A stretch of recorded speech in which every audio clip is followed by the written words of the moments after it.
We're not just training kids for sports, we're training them for life. Most parents think they're setting their kids up for athletic success, but 90% are actually doing the opposite. They're creating future dropouts, not lifelong athletes. The damage starts as early as age 7. Let me tell you what I see happening in youth sports right now. Parents are spending thousands of dollars on elite training programs for 8-year-old kids. These kids are specializing in one sport before they can even tie their shoes properly. And coaches are promising college scholarships to children who haven't even hit puberty yet. Here's the reality. Youth sports has become a $19 billion industry built on a lie that earlier, harder, and more specialized training creates better athletes. But the research shows the complete opposite. According to the long-term athletic development studies, kids who specialize before age 14 are 70% more likely to quit sports entirely by high school.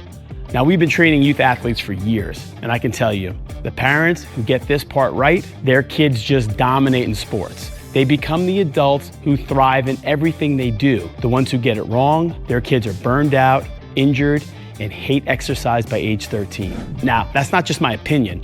That's backed by decades of research on the long-term athletic development. And I'm going to show you exactly how to apply it to your child. By the end of this video, you'll understand exactly what your child's athletic development should look like from age 7 to, let's say, 18, and why this approach creates not just better athletes, but stronger, healthier adults who stay active for life, pass those habits down to the next generation. Ages 7 to 8, the foundation phase, play, not performance. All right, let's talk about the biggest mistake I see parents make with young athletes. Your 7-year-old doesn't need elite training. They need to move like a kid. This is the foundation phase where we're building their movement vocabulary. Running, jumping, throwing, catching, balancing, crawling. Think of it like learning to read.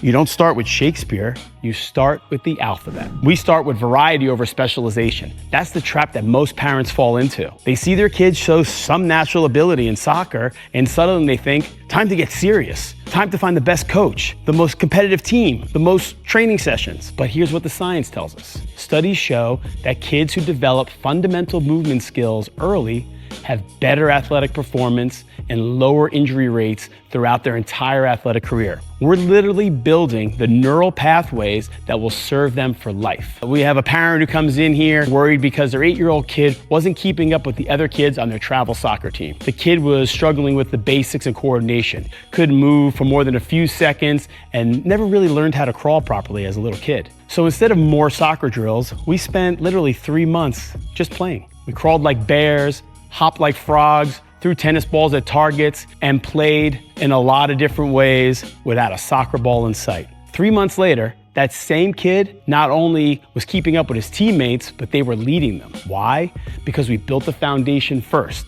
Their brain had learned how to control their body in space and how to quickly change direction without thinking about it. Here's what this means for you, especially if your child can't balance on one foot, crawl properly, or throw with any coordination. No amount of sport-specific training will help them later, but master these basics, they become adaptable athletes who can excel in any sport they choose. The real magic is in the movement diversity.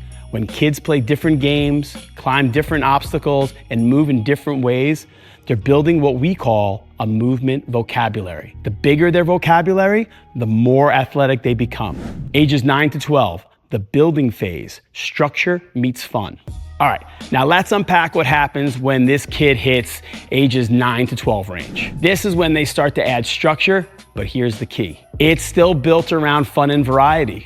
We're adding basic strength skills, speed and agility work, but we're doing it through games, challenges, and multi-sport exposure. This is where most parents make their first big mistake. They see their kids showing some talent in one sport and think, time to specialize. But that's exactly backwards. You want proof?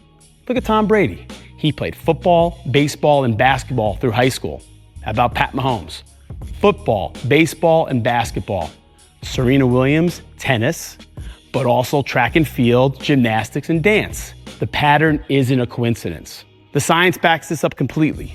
Multi-sport athletes have 85% fewer overuse injuries and develop better decision-making skills because they are constantly adapting to different game situations. Their brains are literally getting smarter. Let me tell you about a kid that we work with. Let's just call this kid Jake. At age 10, he was playing baseball, basketball, and swimming. His baseball coach kept pressuring his parents to quit the other sports and focus on baseball. The parents came to us asking, what do we do? So we told them to ignore the coach. Now fast forward 2 years, Jake is now 12. He's not just the best baseball player on his team, he's the smartest. Why? Because his brain has been trained to process information from multiple sports. That's what we mean by athletic IQ. Your 10-year-old playing 3 different sports isn't unfocused. They're building the cognitive flexibility that will make them unstoppable later. Compare that to the kid who specialized early. By age 12, many of them are already starting to show signs of burnout. They're tired of their sport, they're getting injured more often, and they're starting to fall behind the multi-sport kids in overall athleticism. Ages 13 through 16, the development phase, real training begins. Now here's where things really get interesting. Ages 13 to 16, that is where we increase training intensity and complexity, but we do it smart. We're teaching those kids that lifting, progressive load, and recovery habits. But here's what separates this from typical training. We're building independence, not dependence. This is where our athletic IQ program really comes in. We're not just making kids stronger, we're teaching them how to think about training, how to listen to their bodies, and how to make adjustments based on how they feel. The trap most programs fall into is creating athletes that can only perform when a coach is telling them exactly what to do. We're trying to create athletes who understand their bodies. They know how to warm up properly and can adapt their training based on their goals. All right, let's share a story that perfectly illustrates this. We had a 14-year-old, let's call this kid Sarah. This kid could squat, deadlift, bench press with perfect form, but only when a coach was standing right there telling her exactly what to do. She was strong, but completely dependent on external instruction. We spent the next 6 months not just training her body, but training her brain. We explained to her the method behind every movement pattern. 6 months later, Sarah wasn't just stronger, she was smarter. She could design her own warm-ups, modify exercises when something didn't feel right, and explain to her friends why certain movements were important for her sport. Most programs just train, we educate. The research backs this up. Properly implemented strength training at this age doesn't stunt growth, it prevents injuries. Kids structured in strength programs have 50% fewer sports injuries than those who don't. But here's the key. It has to be age appropriate and progressive. We're not throwing 13-year-olds under a barbell and telling them to max out. We're teaching them movement patterns, building their work capacity, and developing their understanding of training principles. Now, what does this mean to a teenager? They're not just getting stronger, they're developing self-awareness and discipline that will serve them in college, career, and life. Ages 17 through 18, the specialization phase, independence and mastery. Now we build true independence. Prep for life without constant supervision. Ages 17 to 18, this is where everything comes together. Self-led warm-ups, independent program knowledge, injury prevention strategies. They're not just athletes anymore. They're young adults who understand how to take care of their bodies. Most programs create athletes who peak in high school and then fall apart. We're creating humans who are just getting started. They have the movement foundation, the strength base, the mental resilience, and the knowledge to keep improving for decades. Let me tell you about Marcus. When he was 8 years old, he was just a kid who loved to play. He was training independently and understanding the science behind his development. Now he's 18 years old and Marcus is heading to college on a scholarship. But that's not the real win. The real win is that he has the tools to stay healthy and active for the rest of his life. He understands nutrition, recovery, injury prevention, and program design. More importantly, he loves training. It's not a chore or something he has to do. That's the bigger picture. These aren't just better athletes. They're the adults who will stay active through the 30s, 40s, and beyond.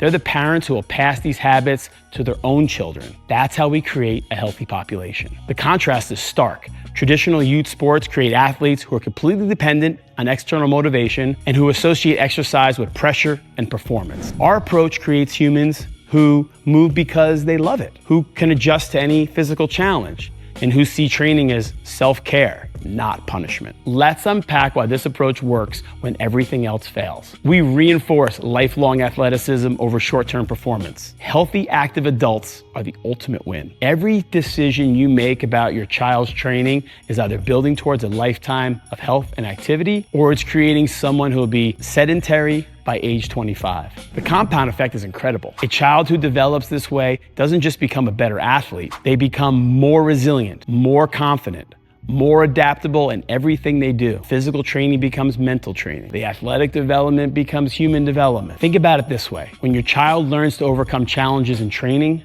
they're learning to overcome challenges in life. When they learn to set goals and work towards them consistently, they're developing skills that will serve them in their career. When they learn to work with teammates and coaches, they're developing leadership and communication skills. That's why we say we're not just training kids for sports, we're training them for life. What we've covered today is the 4 phases of true athletic development. Each phase builds on the last, creating not just better athletes, but better humans. Your child just doesn't get good at sports, they develop the physical literacy, mental resilience, and self-awareness that will serve them for life. They'll become the child who chooses to be active, who handles stress through movement, who models healthy habits for their own children. If this video gave you clarity on your child's athletic journey, make sure to subscribe so you don't miss out on future videos.